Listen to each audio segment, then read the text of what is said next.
Hello, hello. You're listening to the Better Workday podcast with me, Niamh Moynihan. Welcome back to the podcast. How are you doing? It's the end of August. We are looking towards September, and I can't believe we're here at the end of the summer already. I'll be honest with you, there have been times where I felt it would never end, and then other days where it felt like it was moving far too quickly. So all in all, I guess that's a summer well spent. And getting back into the podcast, I was a little bit rusty. I think it took me a good 4 or 5 attempts to get this episode going, but I am glad to be back, and I'm looking forward to getting into this topic for you today, which is the idea of taking a minute just to check in on your progress and to maybe reset as we head towards September and the final months of the year. So what I'd like to say on that is usually this would be a topic maybe reserved for October, the start of the final quarter, and there's usually a bit of a push around that time of the year just to kind of get things going, get things over the line. But I find that's often a little bit too late. A lot of the teams and companies that I work with are extremely busy, and there's lots of deadlines hitting around October, November time before the year ends. And so there really is no room for catch up, right? And what usually ends up happening is people are skipping lunch breaks and they're working extra hours to try and cram it in. And if you know me at all, you know I do not want that at all. I want to avoid that at all costs. So I think if instead we just take a moment in September, as we head into the next few weeks, to take stock now and maybe, make any adjustments we need ahead of October, we're increasing our chance of success. We're reducing any unnecessary stress on ourselves and indeed on other people. And I want to start by reminding you of an idea that I shared back in episode 34. If you haven't listened to that, you can go back and listen to it. I'll put the link in the show notes. I shared this idea of yet, and the power of using this little word if you are not where you think you should be in terms of your goals, your projects, the things that you're working towards. And the idea from that episode is that, maybe things haven't gone as planned and you haven't achieved what you wanted to achieve.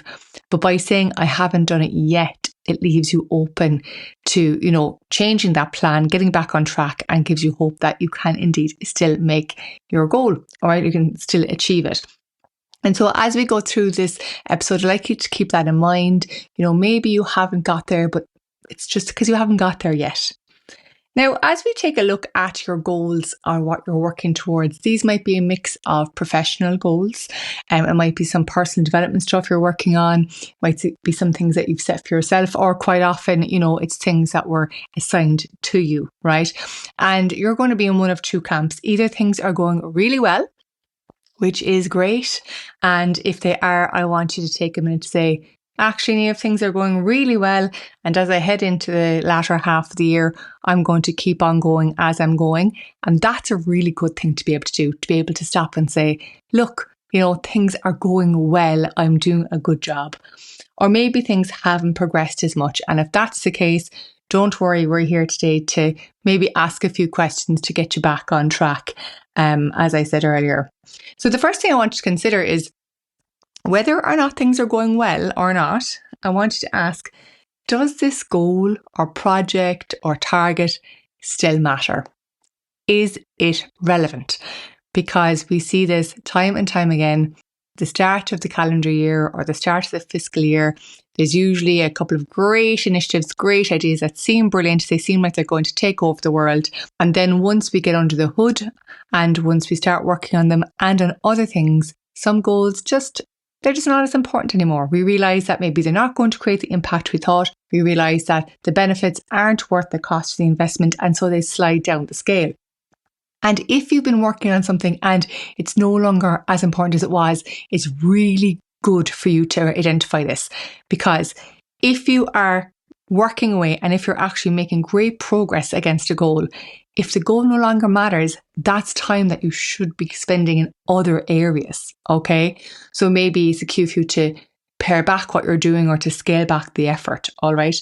And of course, if you've been struggling to get movement, to get momentum on it, then this kind of drop in priority could be one of the reasons for that, all right? So it's really, really important to ask, does the goal still matter? So if it was assigned to you by somebody else, have a conversation with them. Just check in, has anything changed? And if it's self-assigned, check in with yourself. And then the next thing we want to ask then, if you're going to continue working on this, is your plan still the right plan? All right. So this is something which, it's hard for us, I think, to accept sometimes that our plans were wrong. I know I still struggle with it, even though I talk about this a lot, but we have an idea in our minds of how things are going to go, how long things are going to take, what steps are going to be involved. But you and I both know as soon as you start working in something and on something, the truth of it appears. And you find that there's things that need to be done that you didn't know, and vice versa. Stuff you thought you had to do and you didn't have to do it. And so regardless of how well you're doing on it, I think it's important just to ask yourself, am I still doing the right stuff? Like, is the plan still the right plan? All right. So, one of those areas for me, I think definitely was around this podcast. I had thought it was going to have to, take me a huge amount of time and effort. And all of that was really kind of creating a bit of a pressure on my week and on my months, because of course I spend most of my time working with people in real time, delivering workshops and sessions online, which I absolutely love. And so I had a plan which was very time intensive. But obviously over the course of doing this over the last kind of over a year now, and taking a bit of time to step back and reflect, I've kind of discovered there's a much simpler way to do it that will help me achieve the goals and that I'll be happy with. And of course, I couldn't have arrived at that without first making the mistakes. I couldn't have got there because I'd have always been wondering, should I do this? Should I do that? All right. So if you're taking a look at a goal and if you're realizing, oh my God, this is not actually how I should be working on it, it's fine. It's no problem. It's expected, right? It's totally normal. What you need to do now, though, is adapt. Okay, there's no point carrying on with the plan once you realize it's excessive or it's not comprehensive enough or it's out of date or whatever. So take a moment when you get back to your desk or when you're taking a look at this goal and just update that. And then the next thing is to kind of ask yourself, honestly, do you have the time to work on it? Okay, so as I've mentioned, if you're doing work on a goal and if you're going really well, if you're maybe even ahead of schedule, then I'd ask yourself, are you spending too much time on this area and perhaps not addressing other areas of your responsibility? All right. So I'm going to talk about this next week, actually, is there's a difference between prioritizing a task and then using it as an excuse to procrastinate on other things. All right. So I just want you to kind of check in on that and make sure that, you're not spending excessive time in this area because you're avoiding other things. I've been guilty of that in the past. Like, one of the things I had been planning to do for a long time was an online live series. And oh my goodness, I never found the time to do it. And lo and behold, I put the podcast on pause there for just a little while. And would you believe I ran my first series of Momentum just at the start of the summer. And I'm ready to run my second series starting the 15th of September. So isn't it amazing once you kind of, pull back in areas that maybe don't need to be prioritized at the moment, how you create that space to work on what really matters.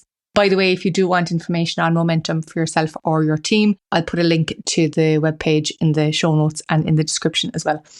So what I'm saying to you is, if you are doing really, really well on the goal, if you're spending loads of time on it, I'd ask yourself, are you spending all that time at the cost of something else? And then on the other side, are you crowding out the time for this work with everything else on your list? So a lot of people that I work with, you've got really busy jobs, you've got lots of responsibilities outside of your job.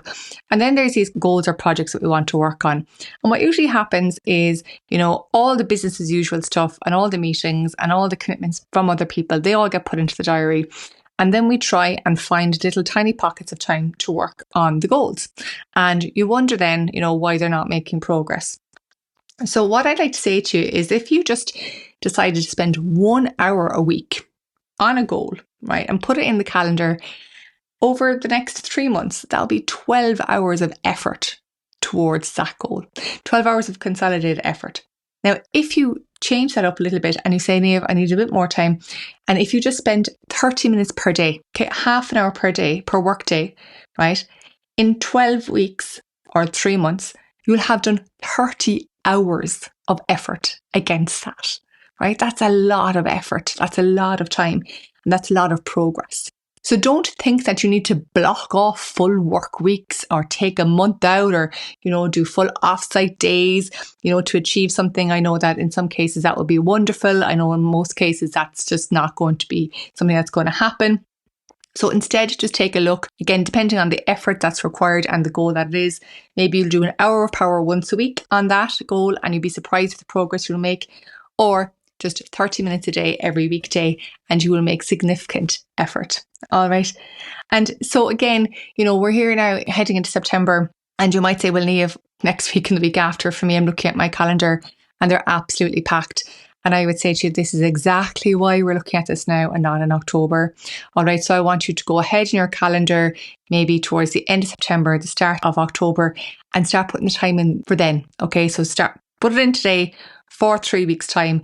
And by the time, you get to that point, you will have already blocked out the space and it'll be there waiting for you. All right. So don't worry if you can't, finish listening to this episode and dig straight into the work. I know you'd love to do it. That's not always reasonable. So instead, commit to at least blocking off the time for 3 weeks' time to start setting aside those dedicated blocks, and you will thank yourself for it when you get there. And look, the final thing to consider, and I touched on this earlier, are you prioritizing some work to procrastinate on other stuff? And this is a very tricky one, and I'm going to cover it separately next week because I think it's very hard to tell, are we prioritizing or procrastinating?